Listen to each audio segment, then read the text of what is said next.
When the snow falls in the winter, the woolly caterpillar crawls into a crevice and freezes to death. Its blood stops flowing, its lungs hardens into ice, its heart comes slowly to a halt. The heart is always the last to go. But when the snow melts in the spring, the ice thaws from its ventricles, the crystals dissolves from its lungs, and just as slowly as it died, the woolly caterpillar awakens and comes back to life. For 120 hours, we waited for my sister to wake up. My family mumbling prayers around a doctor who tells us she fell into a coma when a blood vessel hemorrhaged, and my father hasn't stopped praying since. My stepfather searching the eyes of doctors for the answers to those prayers. My siblings pushing me into the room as though I could perform a miracle. My mother making twin towers of my arms the way she crashed into them now, while I attempted to believe that my faith far exceeds science and God would awaken her somehow. Awaken, sweet sister. Tell me that my tears the size of mustard seeds will fall upon your cheek and move the mountain of swelling in your brain. Tell me that the same God who makes all things possible can still live up to his name, because right now that name belongs to your mother, who's cursing God for being too coward to make up his own mind as she stares at the medical forms granting the hospital permission to let you die. If he wants her, then take her, she says. Who am I to decide? And by her side is your fiancé, whose fists are stones he's ready to throw if the doctor mentions organ donation just one more time. But your father, he sits still praying at your bedside, wrapping rosaries around your hands and tucking prayer cards behind your neck. God will resurrect my daughter, he says. Please, God, tell me she'll resurrect. How do I respond?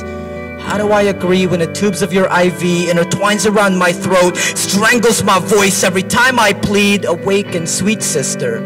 Make this poem easier to write. Tonight, pull out the respirator in your throat and speak the words that will end this poem brighter than how it begun.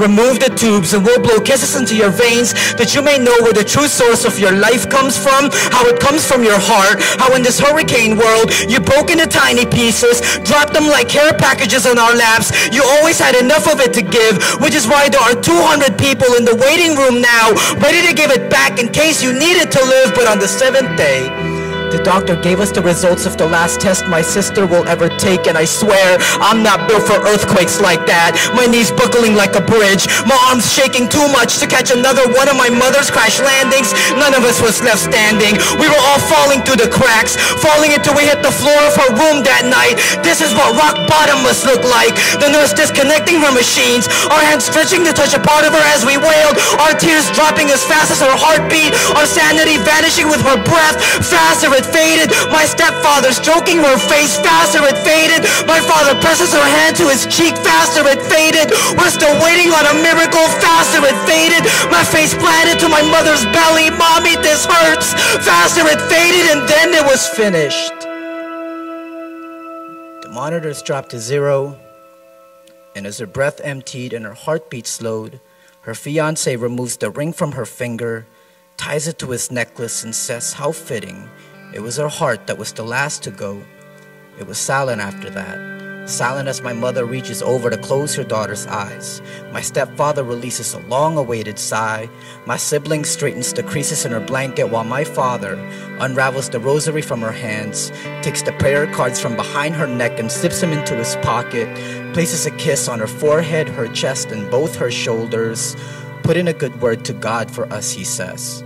And that's when I knew that all along we had failed to see the light at the end of this tunnel she was going through. Because while we were praying for her awakening, the awakening was really meant for us, to remind us that life is a coma we can still choose to wake up from. That faith means not having to wait for the sun to come, because sometimes the sun doesn't come, but we can still rise on our own. Her last breath has already blown life into the candles of our bones, with nothing more but a wish that we may live more fully. The woolly caterpillar freezes to death in a winter and comes back to life in the spring.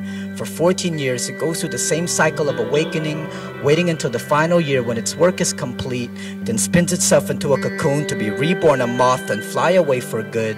So sleep now, sweet sister. You surrendered your life for too many winters. We'll take it from here. Sleep now wherever you wake. May you be reborn with wings on your back, fly into the sun, knowing when our own winter ends, spring will come and we'll see each other again. But until then, yeah, put in a good word to God for us.